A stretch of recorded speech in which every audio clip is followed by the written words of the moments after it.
Blackstone Audio presents Back to Wando Paso by David Payne. Early this morning you knocked upon my door. Early this morning you knocked upon my door. I said, "Hello, Satan, I believe it's time to go." Robert Johnson, Me and the Devil Blues. If I die, I will forgive you. If I recover, we will see.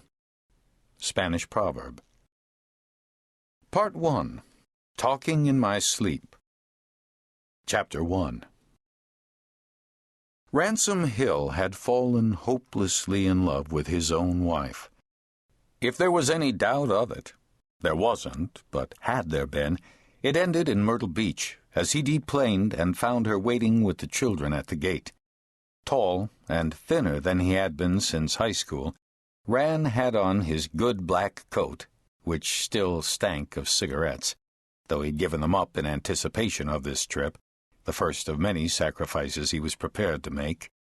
His slouching jeans were held up by a concho belt in which he'd lately had to punch 3 extra holes, and his Tony Lamas clapped along with a delaminated sole.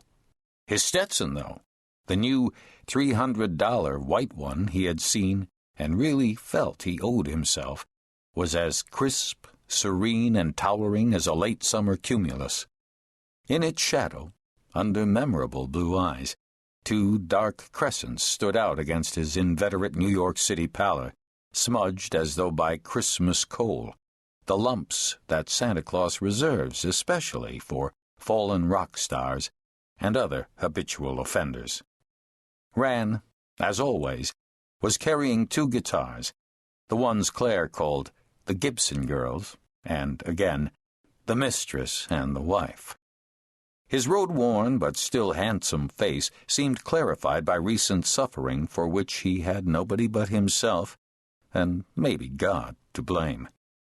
As he came up the ramp, a bit short-winded, with that slapping sole, he looked like someone who had served a stretch in purgatory, and now, there, in paradisial light at the end of the square tunnel, was Claire.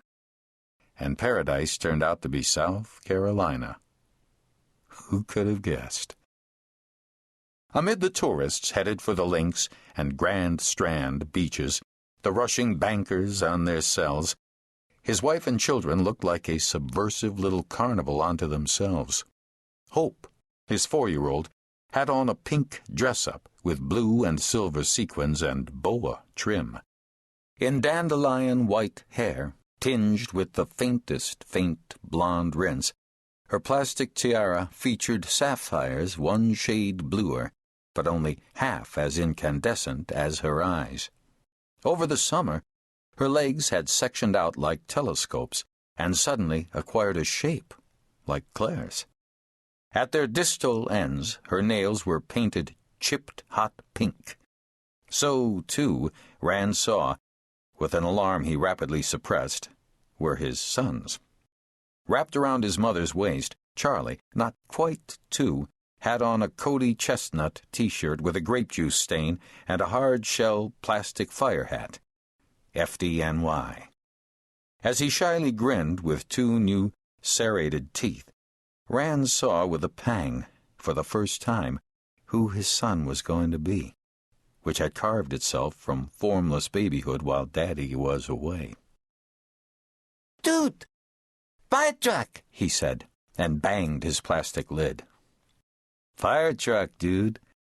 Putting down his cases, Ran took a knee, removed his hat, and raked his fingers through his sandy hair. With a hint of the grin that once upon a time had opened many doors, quite a few of which he would have been wiser to eschew, he held out his arms, not quite in time to catch the kids as they smashed into him like rocket-propelled grenades. "Dad! Daddy!" Hope squealed. "Hey, Sweet Pete." He keeled over, laughing on his seat. "Daddy, how come you're so skinny?" "I'm not skinny, am I?" "Yes, you are. How come?" Buy truck, Charlie said, lacking skills, but concerned to have his contribution recognized. "Man, I really like that hat," said Ran. "I don't suppose—" He commenced a swap, but it was ill-advised. "Mine," said Charlie, clamping down with two big little hands. Hope tugged his sleeve. "How come?" "Well, Pete..." He lost her on the hesitation. "Look what I have on." "Mm-hmm. Très chic," he said. "You bought it for my birthday." Her tone flirted with severity, as though she suspected he had forgotten. "I remember," Ransom said, and now he did. "It fits you like a sack." In New York, cruising the garment district one day in his cab, he had seen the item on a rolling rack disappearing up a ramp and haggled out the passenger side window with a nervous Puerto Rican kid in a black do-rag. This was after the label dropped him, after his well-meaning friends rallied round and got him a stint producing a band from the U of Alabama called Broken Teeth. The next Hootie, they were touted as. After 5 days at the Magic Shop in Soho, he was ready to kill them all, or commit suicide, preferably both. In lieu of either, he showed up at home that night behind the wheel of a lurching, shot-shocked cab, making good a long-term threat.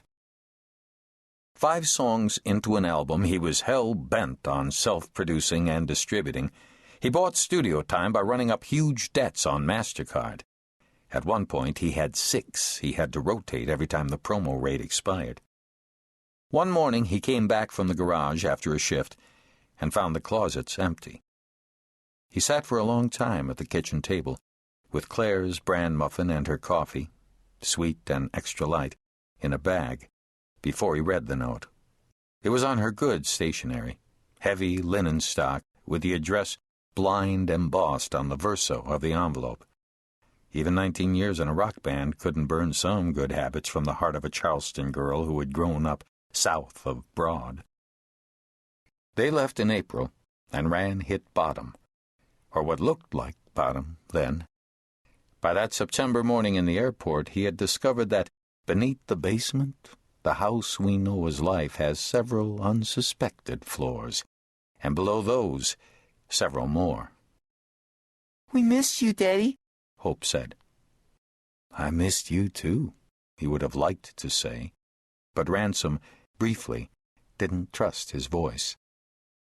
Sitting on the floor as the traffic veered like a stream around a rock, Ransom squeezed his children hard and smelled them like a stricken animal recovering the scent of its lost cubs. And then he opened his red eyes and looked at Claire. Standing barefoot on the astroturf, in defiance, probably, of several laws, she had on a pair of faded, cut-off Oshkosh overalls he recognized far better than Hope's dress, and from much further back, the sort that date from those brief years when you're as close to physical perfection as you're ever going to get, and later put away in the unlikely hope that you'll fit into them again. They not only fit her, they were loose, and her tan was almost shocking, a fearless and unapologetic mahogany, the likes of which no one who listened to All Things Considered and read the New York Times had dared in recent times.